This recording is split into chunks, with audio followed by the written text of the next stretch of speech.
Our own Deirdre Bosa has some fresh reporting on the Silicon Valley Bank collapse. Deirdre, it just keeps coming. What have you learned?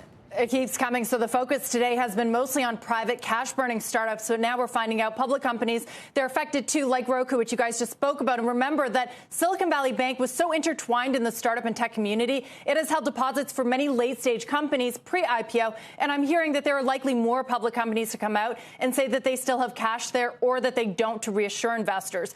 More questions and answers for now. I've been on the phone all day with founders and investors in tech. They're all wondering what is next. How much money are they going to receive on Monday? And will they be made whole eventually? These questions are most urgent for those cash-burning startups who weren't able to get their money out in time, and they now have bills to pay. I spoke to one founder, Sunny Singh, who just raised his seed round and was about to deposit it in SVB, a newly opened account. He dodged a bullet by waiting, but now he's in a tough position because he faces more uncertainty, which is still percolating through the tech ecosystem. We've started to issue employment letters for next week to start paying people and set up payroll and all that. So that's all going to be delayed now and all that stuff. And finding office can be delayed. So we hope, depends on how quickly we can onboard this new bank, which for a crypto company could take 1 day to 3 months. It kind of puts everything in jeopardy right now. Sarah, he is not alone. He says that he's in a chat group with many other founders, and they're worried about making payroll because they use the startup Rippling to process them. Rippling banks with SVB, and I just can't I cannot overstate how intertwined this bank is in the system, that we're only seeing the beginnings of this ripple effect throughout tech. Yeah, and I wonder if we're going to see startup failures as well. To that point, Deirdre, thank you. We've got more details on the public companies as well that have deposits at Silicon Valley Bank. As we mentioned, we hit Roku. Bertha Coombs has been tracking that angle. Who else, Bertha? Well, SoFi Technologies, for one, is saying that they do not have assets with Silicon Valley Bank. However, it does have approximately a $40 million lending facility, which is unaffected by the FDIC's receivership.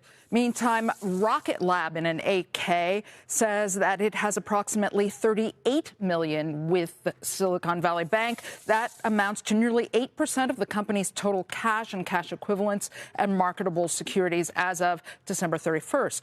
And Roblox coming out saying that it has $3 billion of cash and cash securities as of February 28th, 2023.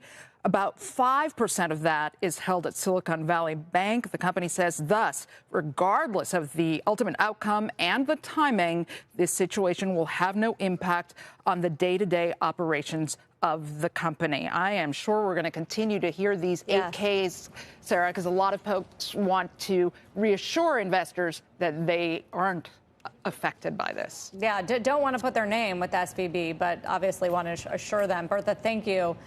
Bit of a theme there with the companies that have banked with so SVB. When this kind of stuff goes down, you look at some of the other companies that could have exposure. Or to me, this is a time to look at companies that have credit exposure and maybe unrelated to SVB. And SoFi is one of them. You know, I was doing some work on them earlier today. In fact, you know, they use fair value accounting rather than holding reserves against loans. JP Morgan had a note out where they talk about their discount rate assumptions used to value their loan portfolio are not keeping pace with interest rate rises. So again, are they marking to market? This was a big issue for SVB. They had to mark to market. They had to take some losses because they had to meet a liquidity run. SoFi is another one of these companies that's a fintech company, but it's also a company that's got, if anything, more exposure to consumers and parts possibly of a lending world that I think could be under more pressure. So that's the kind of story today. That's tomorrow's story. I'm not saying SoFi is anything close. No exposure. My point is simply to say you have to look at how companies are valuing their assets, what their books look like.